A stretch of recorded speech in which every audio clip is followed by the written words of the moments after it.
I work at Infotrack's innovation team. So the innovation team is basically the R&D arm of the company.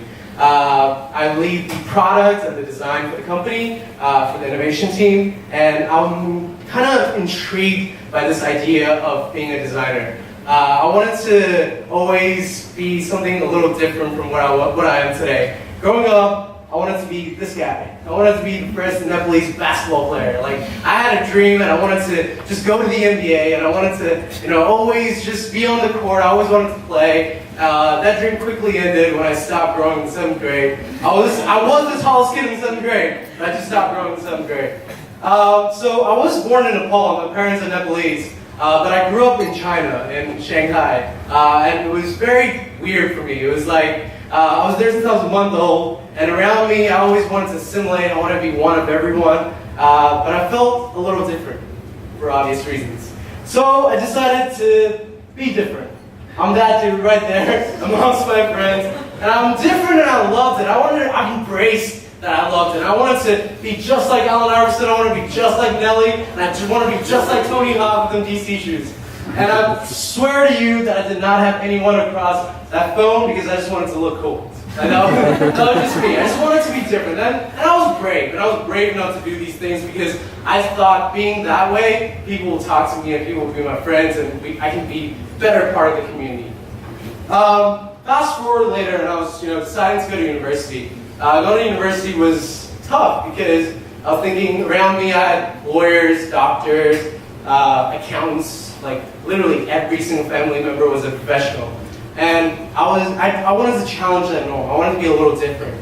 So when I got this letter over here, I was instantly hooked. I got a letter from Parsons, the New School for Design from New York, saying, "You are amongst a selected group of artists, designers, and thinkers from across the globe who are invited to study on our campus of the heart of New York City." I didn't have to read anything else. I didn't have to read any other letter. I'm going to Parsons. That's it. Like, there's no other choice for me. That's the school that I'm going to. And when I got there, my world changed. Like, literally everything was so different. All the normal was abnormal. All the abnormal was celebrated. Like, everything was so weird and quirky and at one moment you're like, oh, that's John. And then you turn around and you're like, is that Beyonce? You had this whole look and express, a way to express yourself that was just absolutely incredible. I met photographers that taught me how to observe and how to see the world in many different lenses. I met filmmakers that taught me about perspectives and view the world in a certain way. I met artists, writers, dancers who taught me the idea of intangible and tangible communication. I met fashion designers that use radical resources to make crazy outfits that you never imagined. And that really just inspired me and motivated me to become a designer and to solve the problem that there are in the world. And slowly but surely, I realized that the UX principles and the UI libraries were just not enough. I wanted to go a step beyond. So for the last few years, I've been really studying how to be a creative human. And I want to learn how to be not just a designer, but how do we solve problems as creative humans. The fact that we live in a scary world, we live in an era of social terrorism, we live in an era where politics has replaced philosophy, and the responsibility is on us as creative humans to shift those perspectives. These are some of my heroes growing up. These are some of my heroes who've used their art to make a difference, to send a message, to use their designs, to use their ability to communicate with the world to make a difference and change people's perspectives. Therefore, I believe this statement is very, very important. Designers aren't just a weapon for marketing. Your job is to shift perspective, and it's your responsibility to shift perspective as designers. And what does that mean in our everyday-to-day life? When your client says, I can't, you have to shift that perspective from I can't to I can. And what is your job? Your job is to motivate your clients. You have to tell your clients that, you know what? You might not be able to do it this way, but you could do it this way. And because of that, we're here to assist you, right? Show of hand, who knows what Maslow's hierarchy of need is? Yep. Most of the room, yes.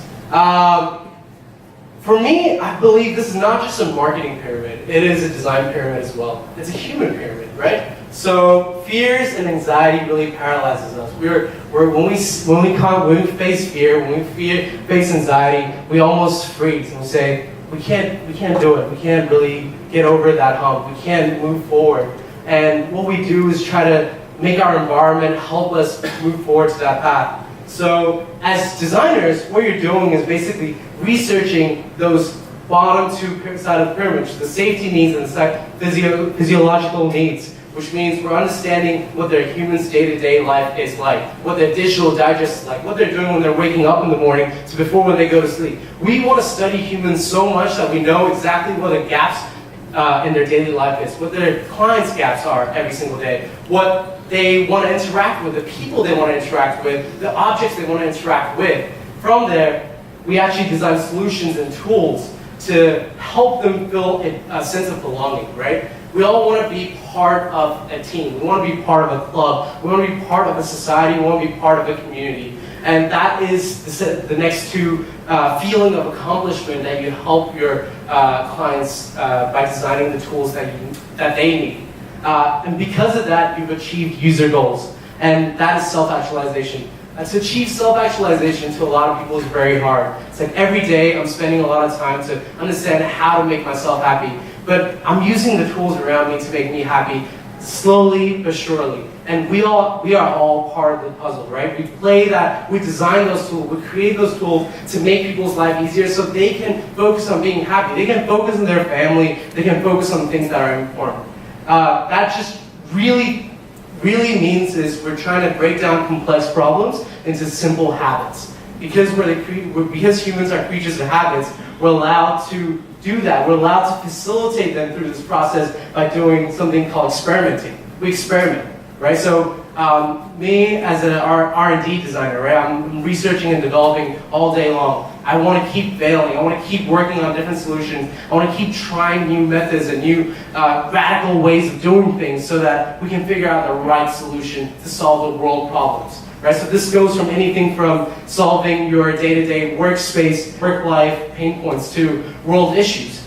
If we can break down those complex issues into simple, biteable problems, we can solve those problems. So that brings me to Infotrack. What do we do here at Infotrack? A lot of people have actually gone around today and been like, oh, so what does Infotrack really do? Our CEO likes to say we're the Google for shit you can't find on Google. But we're actually a tech company that services lawyers. We try to create solutions that make lawyers and conveyancers' life easier to buy or sell a property, to help their clients buy or sell a property. In simple terms, we service companies, people, and properties. And constantly in this space, since you're dealing with the legal, the professional, the people who are really, focusing on their clients a lot, they don't want to work with technology. They don't want to work with new complex problems. So they keep saying things like, I can't do that. My clients can't do that. But why can't you? Why can't you remove the 20 clicks to 3 clicks so that you can focus on servicing your clients? Why can't you create a simple solution so that your clients can have visibility and transparency to their day-to-day life? Why can't we create products? Why can't we design things like that? And that is what my passion is. That's my passion at Infotrack. That's my passion in life. And because of that, what I'm trying to do is remove fear from their day-to-day life and change those things into something that they're familiar with.